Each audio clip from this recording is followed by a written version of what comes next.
Hello guys, সবাই কেমন আছেন? আশা করি সবাই ভালো আছেন। আমি মোটামুটি ভালো আছি।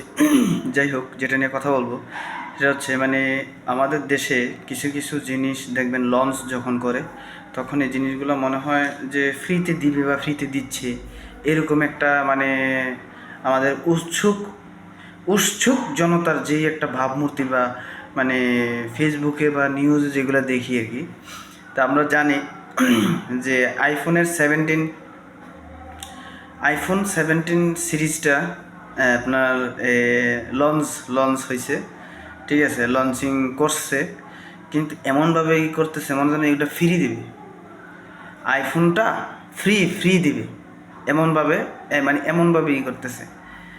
আর এইটা আমার আইফোনটা আমি বুঝি না যে বাংলাদেশের মানুষের কাছে সত্যি কথা যেটা দুধ ভাত মনে হচ্ছে যে 1.5-2 লাখ 2.5 লাখ টাকার ফোন, সেটা ইজিলি একটা ব্যাপার আছে না, যে এটা 200-300 টাকা, ঠিক আছে, নতুন আসছে আমি নিয়ে নিলাম।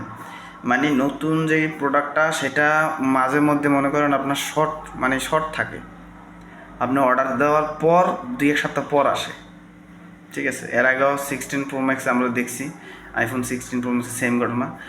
আর এখন এইবারও সেম, iPhone 17 সিরিজটা জাস্ট লঞ্চ করবে, অনেকের স্বপ্ন, অনেকেরই হয়েছে, অনেকে শিয়েছে।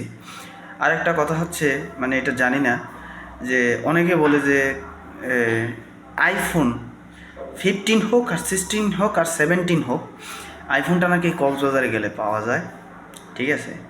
কক্সবাজার গেলে আমি আইফোন 14 থেকে শুরু হয়েছে, ঠিক আছে, তখনও কক্সবাজার 15 পর্যন্ত কক্সবাজার ছিলাম। 16 যখন রিলিজ হয় লঞ্চ করে, তখন কিন্তু আমি কক্সবাজার গেছিলাম। বিশ্বাস করেন ভাই, এই পর্যন্ত আমি একটা আইফোনও পাইনি, ঠিক আছে। বাংলাদেশের একটা জিনিস দেখলাম, অনেকেই দেখি কক্সবাজার থেকে যখন লঞ্চ করে তখন কক্সবাজার যায়, কক্সবাজার গিয়ে নাকি iPhone 16 নিয়ে আসে। জানি না, যদি কেউ কোনো সহৃদয়বান ব্যক্তি জেনে থাকেন যে এই iPhone 17টা কক্সবাজার গেলে কীভাবে পাওয়া যায়, সেটা অবশ্যই কমেন্ট বক্সে বলে যাবেন। ধন্যবাদ সবাইকে।